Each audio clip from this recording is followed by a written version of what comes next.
I am your friend, Dr. Charles Akpoki. I want to talk about Bishop David Abioye's retirement from the Living Faith Church. I first met Bishop Oyedepo in 1985 or 86 at the Living Word Training Center. He was wearing one shoe made by Limson, a shoe company like Bata. I was wearing the same kind of shoe. And he was talking of millions. Then he was in Kaduna talking of his vision. I said in my mind, this is a highly motivated person, a very purposeful person, a very intentional person, and he will be a strict disciplinarian. I subsequently slept in his guest house at Gowon Estate. When he moved to his new house, I saw him. I told myself, this is a very enterprising person and a very frugal person. Then I went to Canaan land and I saw what was being done there, and I lifted up my hands, and God said, put down your hands, observe the principles of building these things. What they are doing here, go back home and replicate. But God didn't tell me to run a church. So I did church, it didn't work. Now, I found out that Bishop David Oyedepo works very hard. He was coming to work very early, closing very late. So he's a hard-working person. I'm sure he's very intolerant of rubbish. Now, Bishop David Abioye worked under him for 40 years, I suppose now, if not more. And for him to have worked under him without scandal, without rebelling, without destroying the system, he must be a very serious-minded person. He must have served very well. He must be very sincere within human limitations and committed to his leader. It is very difficult to work under somebody who is visionary, who is frugal, who is focused, who is a strict disciplinarian. People will always ask my workers, how do you manage to work with Dr. Akpoki? He's too harsh. He's too frugal, doesn't spend money. And if, as my level, people are still scared of how people work with me, to have worked with Bishop David Oyedepo over the years, Bishop Abioye deserves commendation. He's a man of honor and integrity. Mockery should not be made of him as if they dumped him. I've been telling pastors since I started going around Assemblies of God branches around Nigeria. I went with Barrister Azuka Obi of blessed memory, the men's director.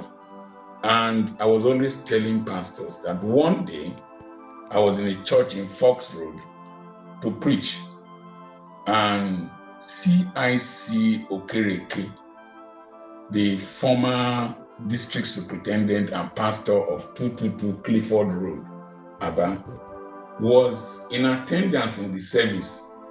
They waited until I finished preaching, and then they introduced him that he was there to worship. And I was telling pastors that you can belong to a big denomination, but plan for your exit. You can belong to a big denomination. It is not a reflection of your person. And my wife will say, don't plant bottle in another person's ministry. That is to say, if you plant a bottle, the bottle won't grow. So you go to a ministry to serve God, but you must have an exit plan. You must use your experience, use your exposure, use your network, use your education to build a future. You can write books, you can do CDs, you can do broadcasts as I'm doing. I'm reaching the world. My denomination cannot stop me. I'm making impact globally. My denomination cannot stop me. Train your children, empower your wife, set up businesses that will not disturb your ministry. Don't steal from your denomination. Don't be rude to your leader. The resultant effect is that you will see that when you are retired, you have something to fall back on. Retirement is not a death sentence. It is just a refinement. And so when you are serving in a denomination, don't be carried away by the titles. Don't be carried away by the delusion of anointing. Anointing is like wine. It just be shacking you and you won't sit down to plan. So plan for your exit. Now, one of the best things that happened to me was that when I was starting ministry, I called people to join me come to Whaley from the east. They refused to come. It's the biggest gift God gave to me. Because if they had joined me, most of them will be in their 60s now. They will have started complaining if they feel that I am the only one progressing. So it is a human nature. It's according to Chris Agiris, he said that for any normal psychologically mature adult, a time comes when his personal interest comes in conflict with organizational goals.